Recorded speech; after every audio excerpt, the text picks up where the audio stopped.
Imagina por un momento que tienes la capacidad de caminar a través de los pasillos dorados y resplandecientes del Palacio de Versalles en el año 1680, donde ves al rey Sol, Luis XIV, sentado en su trono rodeado de un lujo absoluto y un oro que ciega la vista.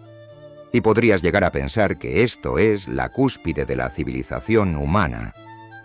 Pero si cometes el error de respirar profundamente, es muy probable que vomites en el acto sobre el suelo de mármol.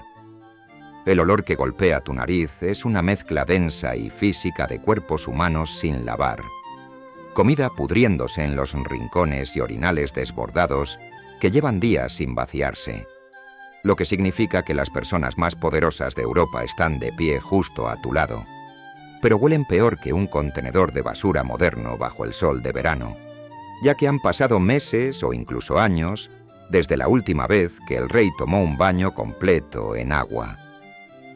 Estás siendo testigo de un periodo verdaderamente extraño y paradójico en la historia, donde las personas más ricas eran, en realidad, los seres humanos más inmundos y sucios de todo el continente. Durante la Edad Media, los baños públicos eran comunes y muy populares, pero para cuando llegó el Renacimiento, habían desaparecido por completo debido a una nueva y aterradora teoría médica que se había apoderado de la mente colectiva y que convenció a todos de que el agua era un veneno mortal. Los médicos de los siglos XVI y XVII creían fervientemente que el agua caliente hacía que los poros de la piel se abrieran de par en par, y pensaban que estos poros abiertos permitían que el miasma invisible o el mal aire de la enfermedad entrara directamente en tu cuerpo. Por lo que, si te dabas un baño, esencialmente estabas invitando a la peste a marchar directamente hacia tu torrente sanguíneo para matarte. Este miedo era tan absoluto y paralizante que se dice que el rey Luis XIV solo tomó 2 baños en toda su vida adulta, y ambas veces lo hizo únicamente bajo el consejo extremo de los médicos para curar un dolor de cabeza insoportable, y en ambas ocasiones enfermó violentamente después, lo que confirmó su creencia inquebrantable de que el agua era peligrosa, y juró no volver a sumergir su cuerpo jamás.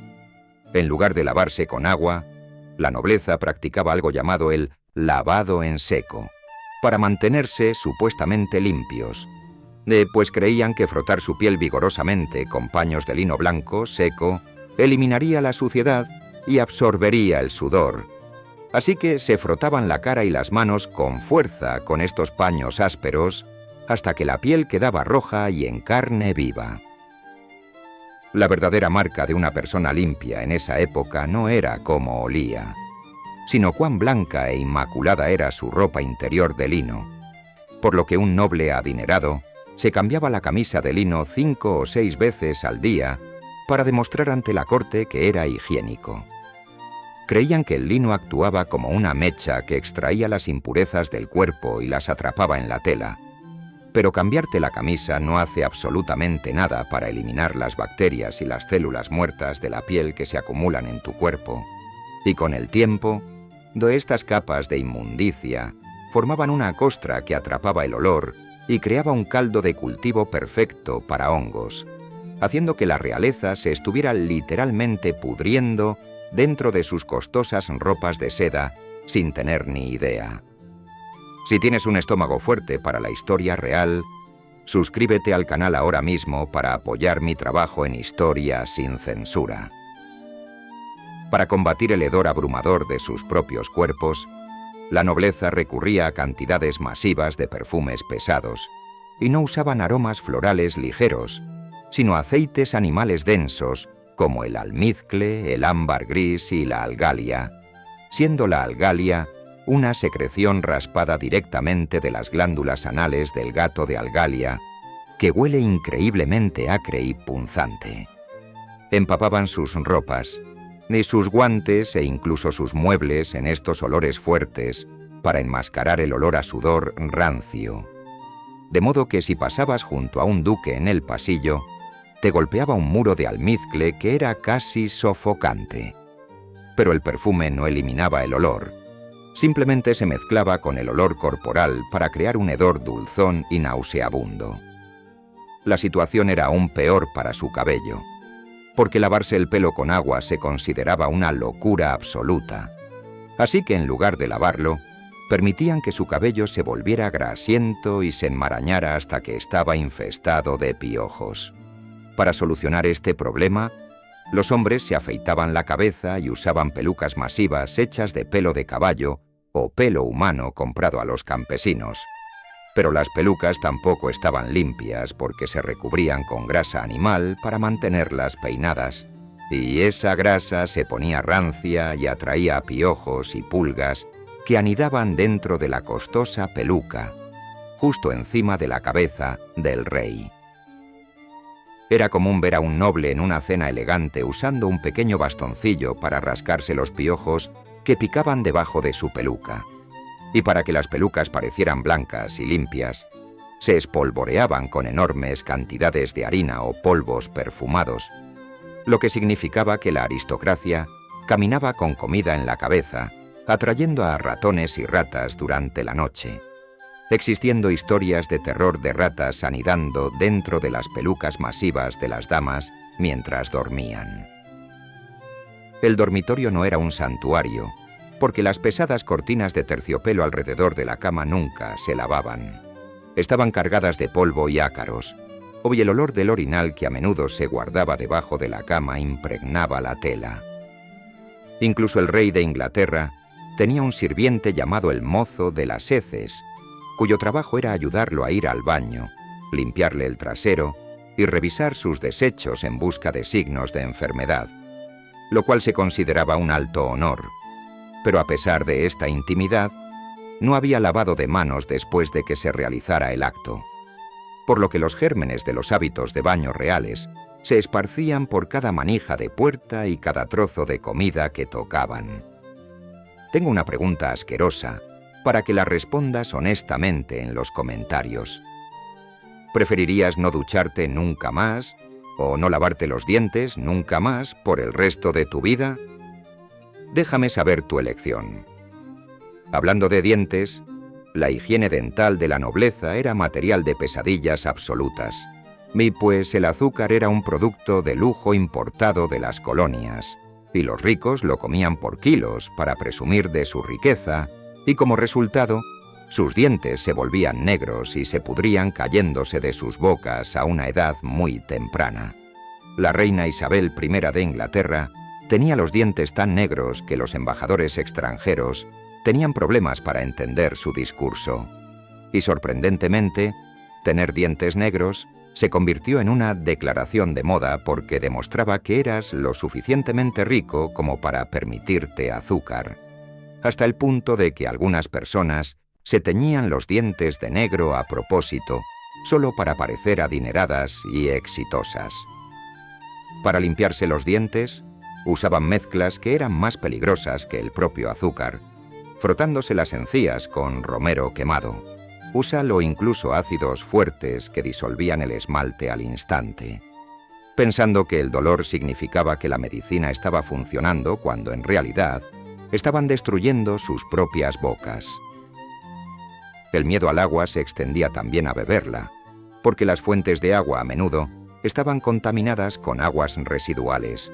Así que si bebías un vaso de agua en una ciudad como Londres o París, estabas jugando con tu vida, lo que llevaba a que todos, desde el rey hasta el niño más pequeño, bebieran cerveza suave o vino con cada comida, significando que la mayoría de la población estaba ligeramente borracha desde el momento en que se despertaban hasta que se iban a dormir, ya que el alcohol mataba las bacterias, pero también los deshidrataba y nublaba su juicio. Uno imagina un mundo donde las personas que dirigen el país tienen una resaca permanente y se niegan a ducharse.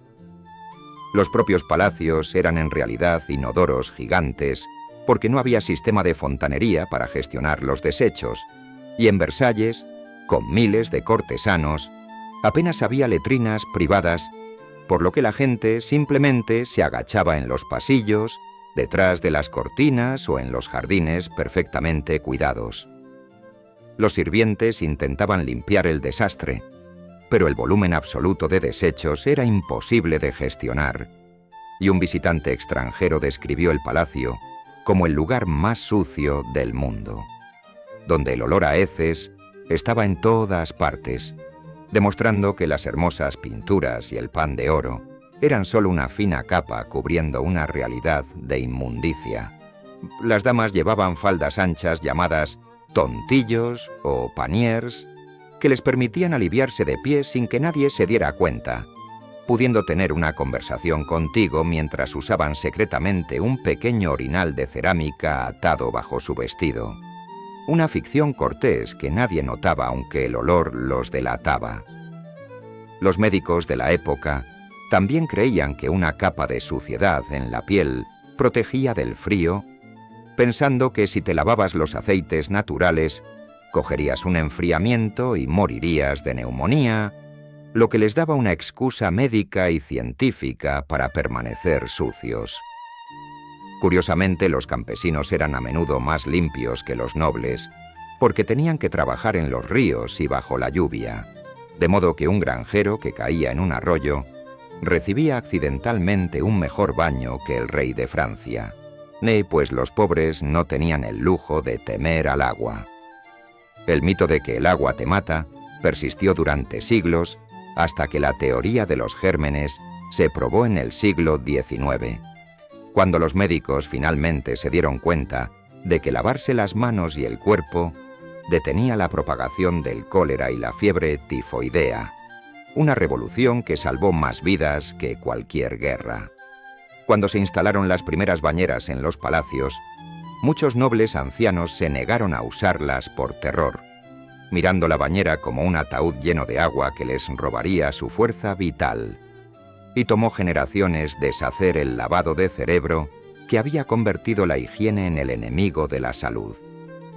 A menudo miramos las pinturas de estos miembros de la realeza y admiramos sus vestidos de seda, pero no podemos oler la imagen, y eso es algo bueno para nuestra cordura, porque si pudieras viajar en el tiempo, lo primero que harías sería entregarle al rey una pastilla de jabón. Así que la próxima vez que te duches, siente gratitud, pues vives en un lujo que Luis XIV no podía ni soñar. Estás limpio y a salvo, sin cubrirte en aceite de glándula anal de gato. Gracias por sumergirte en este capítulo apestoso de la historia. Ahora ve a darte una ducha, pero antes de que el agua corra, escúchame bien.